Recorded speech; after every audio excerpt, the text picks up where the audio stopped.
retour pour la dernière course de ce troisième meeting du GT Tour à Manicourt pour cette ultime course de F4 Championnat de France à suivre dans quelques minutes maintenant. Adrien, d'abord, un petit mot sur cette grille de départ qui ressemble quand même à beaucoup à ce qu'on a pu voir hier. Effectivement, c'est la même piste, même asphalte, même circuit, même voiture. Non, on a surtout les mêmes pilotes. C'est Ifeyen qui est en pôle, devant Kobian qui s'est déjà offert un podium ce week-end, et un autre jeune garçon qui a encore fait un podium, Dagnus. Donc ça veut dire que là, concrètement, on a des pilotes qui sont rapides et qui se retrouvent tout le temps en piste. Alors ils se connaissent, ça rend les courses encore plus compliquées. C'est au mental que ça se joue. Maintenant, il y a un garçon qui au mental ne se prend pas la tête avec ses concurrents, c'est Ifeu. En revanche, son plus grand ennemi, c'est lui-même. On l'a vu dans la deuxième course hier sur la grille inversée, il a eu un petit peu de mal à remonter. Voilà, il faut qu'il apprenne des fois à rester cool et comme on dit, il ne faut pas se prendre la tête. Il y a un moment où il faut débrancher. On espère qu'il va débrancher, il fait pas trop quand même dans cette course. On rappelle quand même qu'il participe et au championnat de France F4 et au championnat d'Italie.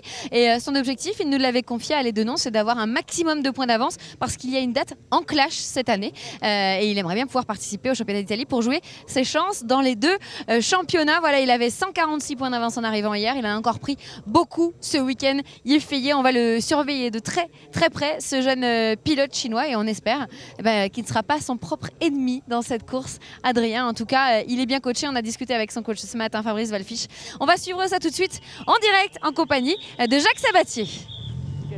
Quel dommage, alors qu'il se battait pour les grosses positions, les bonnes positions. Théo Kouakou, la 27, et Pierre-Alexandre Jean, la numéro 5.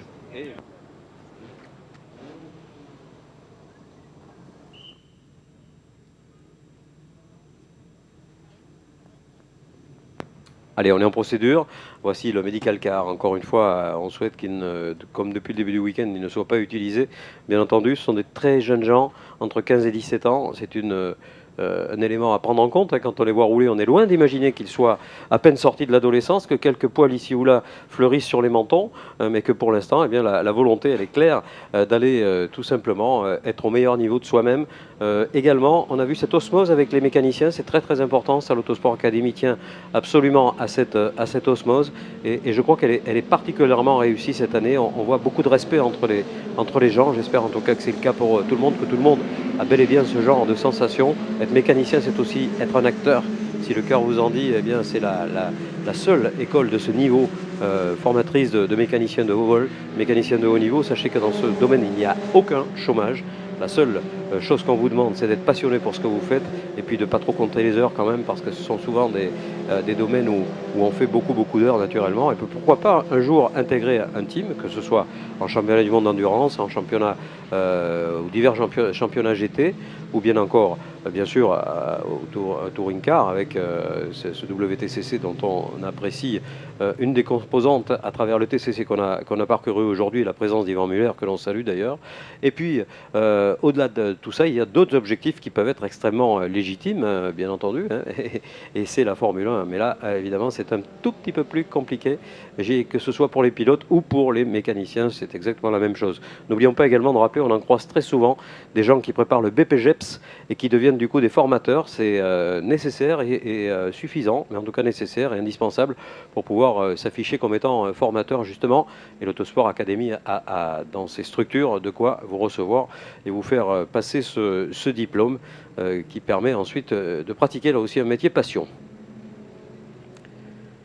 Allez, tour de formation pour le groupe. Tour de formation amené, on l'a dit, par un Chinois, Yefeye, avec la voiture numéro 20.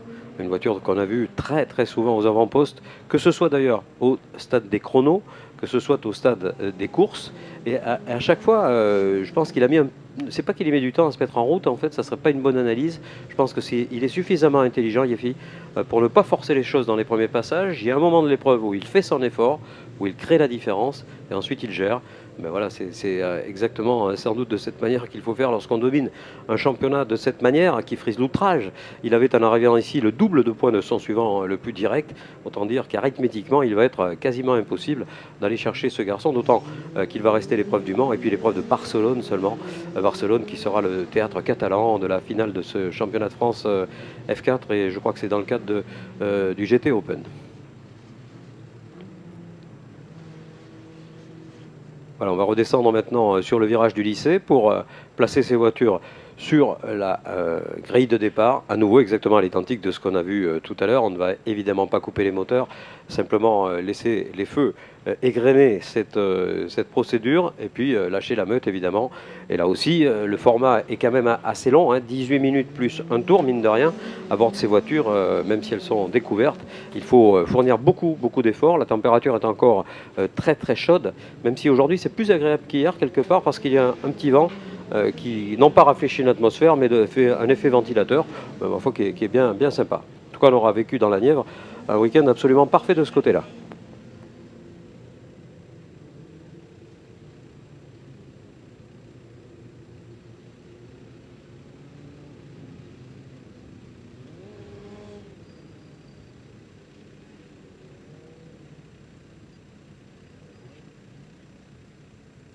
Allez, procédure qui est en route et cette fois c'est toutes les voitures qui sont placées sur cette grille de départ. Un départ qui s'avère imminent pour annoncer quasiment avec certitude, bien que les premières lignes vont, de toute façon, une des deux voitures de la première ligne va passer en tête au premier virage, qui est pas un virage en fait, hein, qui est une courbe immense. Allez, les moteurs Renault dans les tours. Et c'est parti.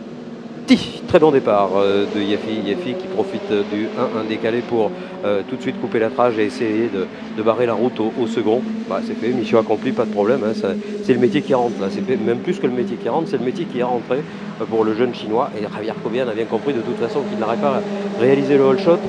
Ce qu'il faut faire également, c'est d'être très vigilant sur le lâcher de l'embrayage de manière à ne pas anticiper le départ. Vous savez, le moindre millième d'anticipation est pénalisé. Que maintenant, avec les moyens informatiques, on connaît exactement à quel moment cette voiture s'était lancée. Donc attention, prudence. Mais là, je crois qu'on a bien compris. L'attaque de Magnus sur la machine de Michael Ben Yahya qui avait réussi, lui, un très bon départ. Mais a priori, ça pourrait croiser à la sortie d'Adélaïde. Une voiture va virer très large et retourner dans le peloton, heureusement, sans aller déquiller ces voitures qui arrivaient. Une voiture qui était pourtant pas si mal placée que cela, mais qui a perdu l'intégralité du travail accompli à l'occasion de la course 3 ce matin. Il va falloir tout reconstruire. Bon, heureusement, on est dans les premiers tours. Il y a encore un peu d'espace-temps. Sera-t-il suffisant d'ailleurs pour espérer quelque chose de beaucoup mieux que ce qui a été proposé pendant cette course 1, cette course 3, pardon. Et encore Javier Cobian, qui a réalisé un départ absolument impeccable. Aucun souci là pour qualifier ce trio comme étant dominateur. Hein. C'est pas d'une autre manière qu'on va définir ce trio-là. Même si Ben Yahya est là, même si la numéro 2 pointe au bout de son nez, celle d'Hugo Chevalier, ne laissez pas partir les trois voitures de tête, surtout, on l'imagine pas trop pour Lier qui est parti et qui partira de toute façon jusqu'au bout, à moins d'un souci technique. Voilà, belle attaque, semble-t-il, au cœur de ce peloton. Ouais, pour Hugo Chevalier qui vient de s'emparer d'une position. Passage des hommes de tête avec, là aussi, la domination étourdissante du pilote chinois qui a déjà collé 1 seconde et demie à tout le monde. Et derrière Javier Cobian qui, comme tout à l'heure, réussit un départ absolument parfait, avec l'œil également avisé, aiguisé de Gilles Magnus pour la position de 3e. Et à l'arrière, on conduit un peloton avec beaucoup d'attaques également. Il en faut évidemment pour espérer recoller. Et c'est Hugo Chevalier qui, pour l'instant, tout simplement en train de revenir peut-être sur ce groupe de tête. On va essayer de mesurer les écarts justement entre la voiture qui pointe à la 3e position et celle du Français qui est en train de revenir. Parce qu'on rappellera que sur le top 3, il n'y a pas de pilote français. On domine avec un Chinois, ensuite avec un Espagnol et on continue avec un Belge. Voilà, deuxième passage à Adélaïde qui se passe de manière un petit peu plus propre que tout à l'heure. C'est vrai que les premiers tours sont toujours délicats. Il faut le temps de rentrer dans le rythme, de rentrer dans la course. Et devant, bien sûr, on n'attend pas, on est tout de suite dans la course. Mais attention, Gilles Magnus me semble très incisif sur ce début de parcours. En tout cas, Javier Cobian, le numéro 4, est obligé de tout déballer là. Hein. S'il l'en garde un petit peu sous le pied, là, c'est sûr, il va perdre sa 2e position. Alors que devant, lui, pas besoin, il se retourne dans les rétros, mais il y a vraiment un grand espace déjà mesuré à 1 seconde 428 millième exactement au dernier passage de ces voitures de tête. Et nouveau freinage sur le château d'eau maintenant, Hugo Chevalier, Michael Ben Yahya, voilà des très bons. On l'a dit, les progrès de Klein qui sont particulièrement significatifs. Klein qui roule au milieu de garçons qui ne suivaient pas peut-être il y a encore quelques courses. Et l'attaque magnifique d'Hugo. Hugo Chevalier qui va prendre la 3e position. Recroisé immédiatement par Javier Cobian, le pilote espagnol qui ne s'en est pas laissé compter. Il n'était pas là pour ça d'ailleurs, mais ceci dit, on a bien vu le retour de Chevalier. Il a une voiture et son pilotage en tout cas fait merveille dans ce type de course, de 4e épreuve du jour, ou en tout cas du week-end. Et Klein qui est en train de poursuivre littéralement la voiture 11 de Tristan Charpentier. Aussi, ce sont des gens qui se construisent tout simplement, non pas encore en palmarès, mais en tout cas une carrière en monoplace. On sait que la monoplace est l'une des disciplines la plus difficiles.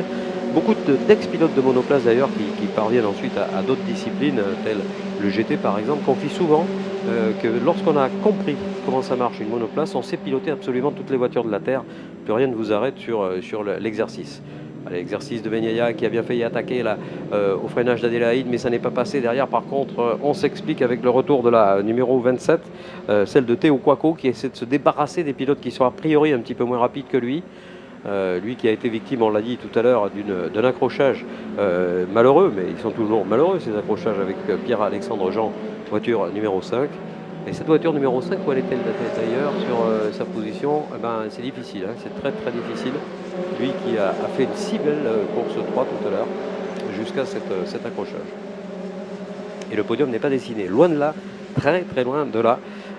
C'est beaucoup plus difficile que ça ne l'était jusqu'ici pour le pilote Javier Cobian. Tant mieux quelque part, c'est aussi les évolutions qui sont naturelles et puis peut-être un petit peu de lâcher prise pour cette épreuve. Et on peut lâcher complètement tout simplement son envie d'aller chercher des bonnes performances, des bons résultats. À ce titre, voilà un beau freinage d'Hugo Chevalier encore parfaitement réussi.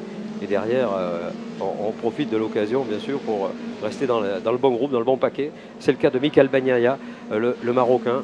Il était sur le podium du circuit de Lennon avec tout le bonheur familial qu'on a pu partager sur ce même podium. Et je peux vous dire que c'est à chaque fois, ça ne s'use pas. Ça. On est vraiment à chaque fois très heureux. Et cela génère des moments qui sont uniques dans la vie. Et très sincèrement, le sport automobile fait partie évidemment de ces producteurs de plaisir. Alors, il y en a un qui chante « Le bonheur, il est où ?» Peut-être qu'il est là. Peut-être qu'il est là dans une course de voiture, tout simplement. Peut-être communier également entre pilotes, mécaniciens, public. Ça fait partie, organisateurs, bien sûr, on ne va pas oublier le principal. Ça fait partie de toute cette passion à partager sans aucune modération. Allez, on va remonter vers le Nürburgring pour installer nos regards sur cette bataille pour le gain de la 3e position. On avait cru Javier Cobian à même de s'échapper. Eh bien, ce ne sera pas ça, et même, j'irai même plus loin, où une attaque à un endroit qui n'est pas facile. D'ailleurs, ce qui n'a pas été réussi, il a été obligé de sortir des S, et c'est Javier Cobian dans le 180. Hugo Chevalier perd un petit peu le contact avec Cobian, cela permet à la voiture suivante de recoller. Il s'agit de Michael Bagnaia sous l'œil de Jean-Baptiste Mella, voilà quelques-uns des animateurs. Et alors, il y en a un qui est en train de faire une course qu'on n'avait pas vue, on s'en excuse auprès de lui. Il s'agit de Kasper Rose, le pilote danois qui est revenu en 7e position dans ce groupe. Très belle performance. Alors voilà, j'ai bien peur qu'à l'écoute de ce qu'on entend dans les radios de la direction de course, Javier Cobian n'ait pas été jugé très fair-play sur sa traversée de bac là, pour préserver sa place. Peut-être aurait-il dû la rendre, ça aurait été plus sage. Alors cela peut se traduire par un passage par les stands, ce qu'on ne veut pas, hein, soyons clairs. On préfère que ça se déroule sur la piste. Et on suit la bataille pour les positions dans les bons points avec Alex Karkozik. Le pilote Karkozik, le polonais, où est-il? C'est un peu loin, c'est la 11e position pour le moment.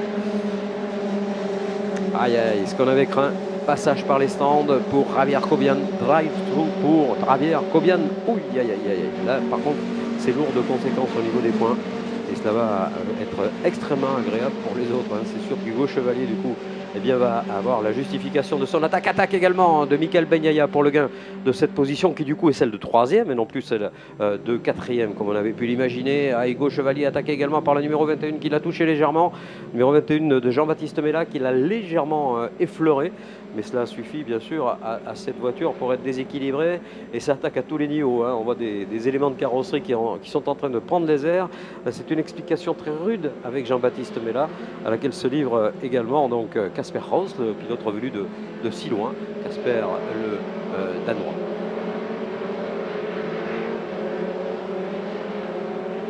Et oui, mais il va y avoir ce passage par les stands pour cette voiture numéro 4. Quel dommage quel dommage après un parcours tout à fait splendide. L'attaque de Chevalier qu'il a, alors on pourrait dire forcé à sortir de la trajectoire. Ce qu'il aurait dû faire, effectivement, c'était de rendre cette place que lui avait prise Chevalier. Bon, ben, il ne l'a pas fait, donc il est sanctionné. C'est tout à fait normal. On va lui présenter ce drapeau. Passage par les stands. Donc pour la voiture numéro 4, il a 2 tours pour obtempérer. Ensuite, eh bien, ça veut dire que s'il ne veut pas s'arrêter, il sera déclassé complètement de cette course. Ce qui n'est pas tout à fait dans les briefings qui sont opérés par les instructeurs d'Autosport Academy.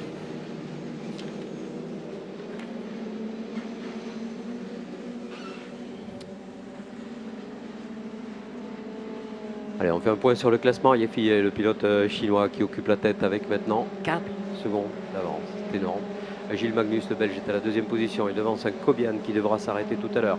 Il devance également un Michael Benyaya, le numéro 51, qui vient de prendre la position qu'occupait jusqu'ici Hugo Chevalier. Casper Rose, lui aussi, après la place qu'occupait jusqu'ici par Jean-Baptiste Mella.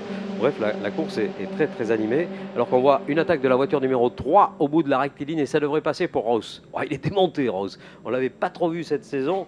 Et le Danois, là, il a eu un espèce de déclic de dernière course ici à Nevers-Manicourt. Et sincèrement, c'est chouette parce que là, après, il va rester sur cette fameuse dynamique qu'on évoque souvent et se retrouver sur le circuit du Mans. Alors un circuit que ces gens-là connaissent particulièrement. Eh bien, peut-être accrochage entre la 5 et la 8. Et malheureusement, le pilote de la 5 qui est touché. Aïe, aïe, le pilote de la 5 qui est blessé. Je pense qu'il va falloir intervenir sur ce garçon-là qui se plaint du dos. Et d'ailleurs, aïe, aïe, aïe, aïe, aïe, aïe. Là, c'est des images qu'on n'aime pas voir, évidemment. Un accrochage très lourd. Pierre-Alexandre Jean qui souffre dans sa chair. Bon, on va quand même pas être alarmiste, hein, puisqu'il est en pleine conscience, il n'y a pas de problème. Il a une très grosse douleur au dos, voilà, c'est tout ce qu'on peut dire. Ça s'est produit à la sortie d'Adélaïde. Et malheureusement, il est au tapis. Il est au tapis et on a vu une image assez saisissante. C'est la personne avec qui il s'est accroché qui tout de suite a levé les bras pour souligner la nécessité de l'intervention du médical. Et puis s'est rapproché très vite de ce pilote. Alors cela peut être un coup, hein, c'est un simple coup. Au niveau costal, par exemple, ça serait très bien. J'espère qu'il ne s'agit pas de quelque chose de plus lourd. On va laisser bien sûr les choses se faire. Safety car qui est entré en piste et en scène à 6 minutes et 50 secondes de la fin du temps réglementaire. Et là, bien entendu, on va devoir d'une part évacuer les 2 voitures qui gênent naturellement la sécurité des pilotes, mais surtout intervenir sur ce pilote qui, à mon avis, a été plus choqué que trop meurtri dans sa chair. Hein. Je pense même qu'il peut-être une côte qui a souffert, peut-être quelque chose comme ça. Vous savez que ces voitures sont extrêmement rigides, donc la moindre contact, eh bien, il y a quelque chose qui doit servir de fusible. Et souvent, ce sont évidemment le physique de ces jeunes gens qui sont mis à rude épreuve. Et là, visiblement, ça va aller un petit peu mieux. On a le sentiment, encore une fois, eh bien, que finalement, il y aurait plus de peur que de mal. C'est souvent à la dernière course que ça se produit. Hein. C'est incroyable, ces accidents. Et je suppose que, bien sûr, vous serez informé en temps réel de l'état et de la situation du jeune. Mais franchement, on est très optimiste.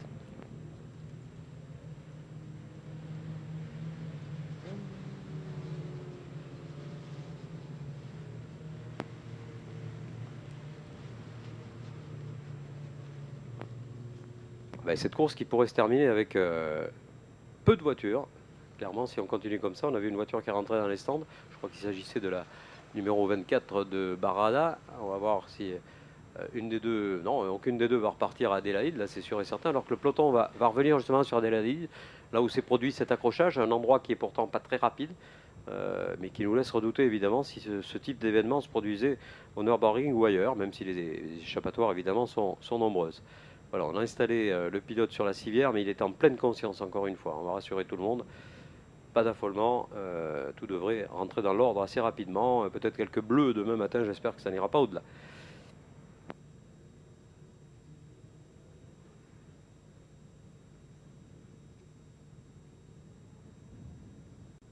Alors, les tours sous safety car, combien en faudra-t-il pour être sûr que cette piste est claire et nette? Pas beaucoup à mon sens, puisque la voiture qui est à la corde ne sera peut-être même pas dégagée, compte tenu qu'elle est à un endroit qui ne gêne pas. On voit que la numéro 8, eh bien, pour José Sierra, est elle aussi arrêtée. C'était l'une, je pense, des 2 voitures dans l'accrochage. José qui tout de suite, le Mexicain, a levé les bras au ciel, voyant que camarade était blessé. Mais les secours sont intervenus avec une immense rapidité. Finalement, on va l'évacuer, cette voiture 5 également, de manière à ce que la piste soit complètement claire. Donc, a priori, je pense que sur le prochain passage, on pourrait relancer les voitures sur un format très court de 4 petites minutes.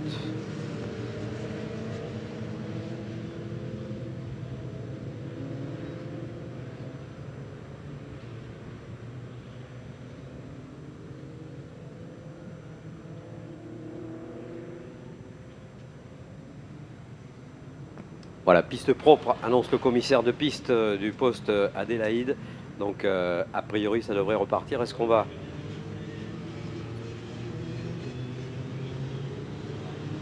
Allez, ça repart maintenant. Safety car in lap, donc il va s'effacer peut-être maintenant ou dans le tour prochain.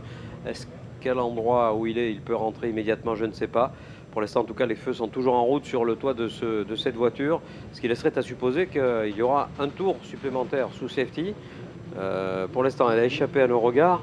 Voyons si elle décide de rentrer. C'était en tout cas la désignation qui lui avait été faite. Non, on va faire un tour de plus en fait sous safety pour être bien sûr que tout est dégagé. Vous savez qu'il y a en permanence des gens qui surveillent sur des écrans immenses l'ensemble de toutes les parties du tracé de Nevers-Manicourt. Et eux, ils ont en main la décision. Et là, évidemment, c'est compliqué. Il faut être très impliqué, il faut être très connaisseur également et savoir jouer ce rôle en association évidemment avec les services médicaux, en association avec les directeurs de course, en association avec les responsables techniques du circuit. Tout le monde est en coordination et tout le monde bien s'implique plus que vous l'imaginez évidemment pour que la sécurité des pilotes et des commissaires soit optimale.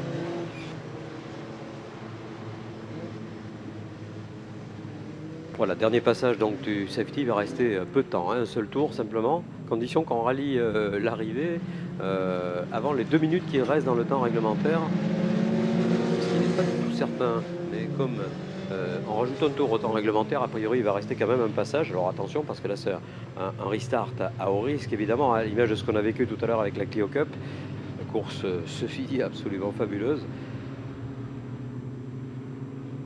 Et là, les pilotes, pour l'instant, n'ont aucune information sur la situation, si ce n'est l'œil que porte le leader, Yeffier, sur le safety. Tant qu'il voit les feux qui sont allumés sur son toit, il sait qu'il va rester sous régime de safety. À l'instant même où ces feux vont s'éteindre, il sait qu'il va pouvoir relâcher naturellement et puis repartir à l'effort.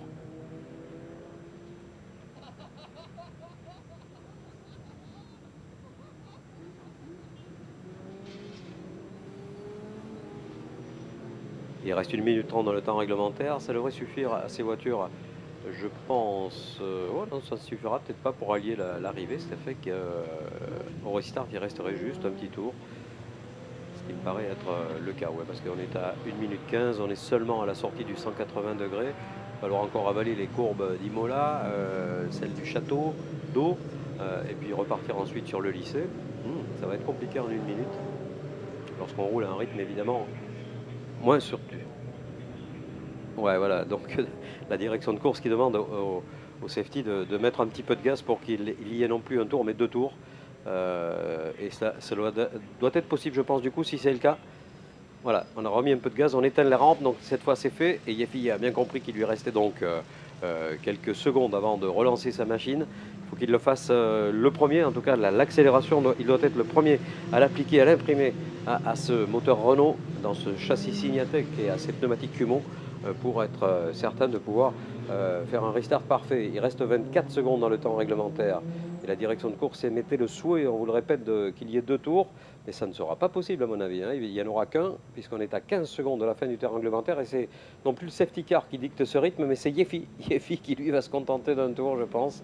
Il reste 9 secondes. Allez, il a remis un petit peu d'énergie là, 4 secondes, 3 secondes. Il va rester donc, eh bien, a priori, un seul tour dans cette relance. Allez, c'est fait, passage pour un tour pour la tête de course. Dernier tour, un tour bizarre, un tour de relance, un tour où il faut retrouver l'intégralité de sa concentration, un tour où les voitures se regroupent également. Et Yeffier qui de toute façon n'allait pas laisser sa place aussi facilement, donc et il a exécuté un start absolument parfait. Pas de problème pour aborder ensuite les courbes d'Estoril avec le leadership qui est le sien. et une nouvelle victoire qu'il va accrocher à son palmarès. On a à souligner également que le classement pourrait être bouleversé si jamais, bien entendu, le drive-through est confirmé, mais ça n'a pas été confirmé. Alors attention, parce qu'on l'avait écouté dans les radios de la direction de course, mais il n'a pas été confirmé visuellement sur les écrans, donc il n'est pas du tout certain que Javier Cobian soit pénalisé. On va laisser les choses se mettre en place et on aura confirmation ou infirmation de cette situation tout à l'heure à l'arrivée.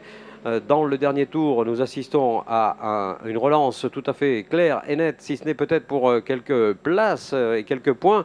On voit la numéro 2 et la numéro 3 à la lutte là-bas, au cœur d'un peloton animé par Chevalier et par Casper Ross, le pilote danois. Retour sur le 180 et cette bataille pour la 5e place est visuellement passionnante, clairement. Mais c'est vrai qu'on aurait pris quelques tours supplémentaires. Dommage que cette course ait été interrompue par cet accrochage, mais surtout, espérons que les dégâts physiques qu'on a vus et espérés comme étant pas trop lourds du pilote Pierre-Alexandre Jean soient confirmés comme étant une simple anecdote.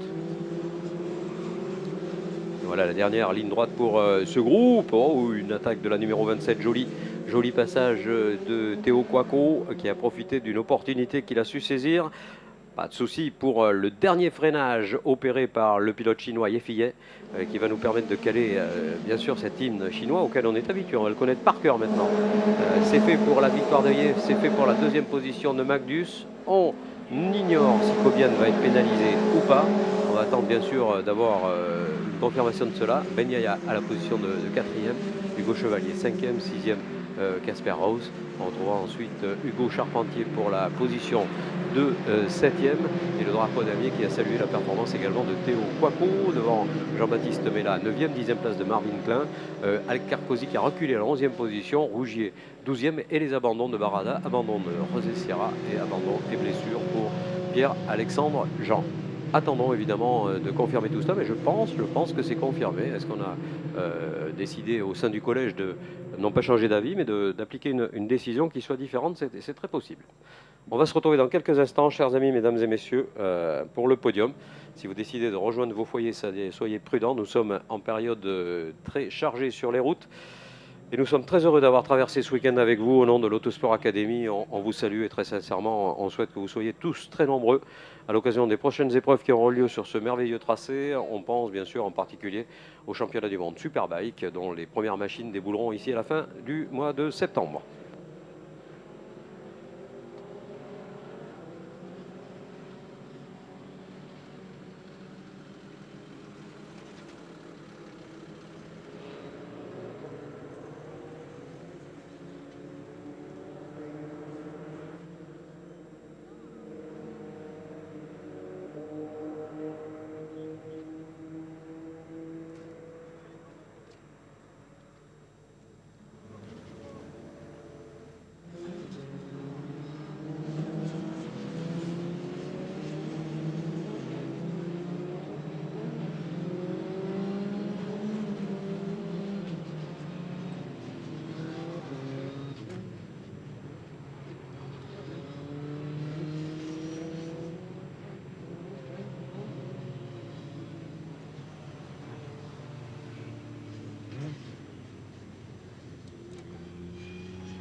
Bon, Yifei, la fin d'un week-end presque parfait et de quoi partir en vacances serein après ces 3 victoires. Beaucoup de points d'avance. Pas encore, j'ai une course la semaine prochaine. Donc, j'ai fait un très bon départ et tout de suite j'ai pris un bon écart par rapport à la deuxième.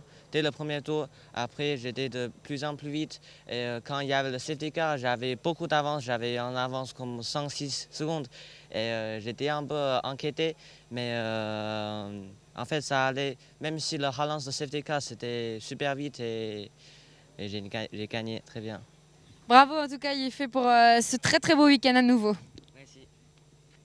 Salut Yifei, j'ai mis ma petite casquette panda. Ouais.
Position pour Gilles Magnus. On prend les mêmes et on recommence. Le talent est là, c'est sûr. Même l'inversion de la grille n'a pas suffi pour l'empêcher d'aller sur ce podium. Et enfin, une nouvelle victoire, mesdames et messieurs, pour un garçon exceptionnel. Bien filé, le pilote chinois Bravo Yefi, encore une fois magistral durant cette épreuve. On va un instant poser nos casquettes Kumo, notre partenaire pneumaticien, et écouter de l'hymne chinois.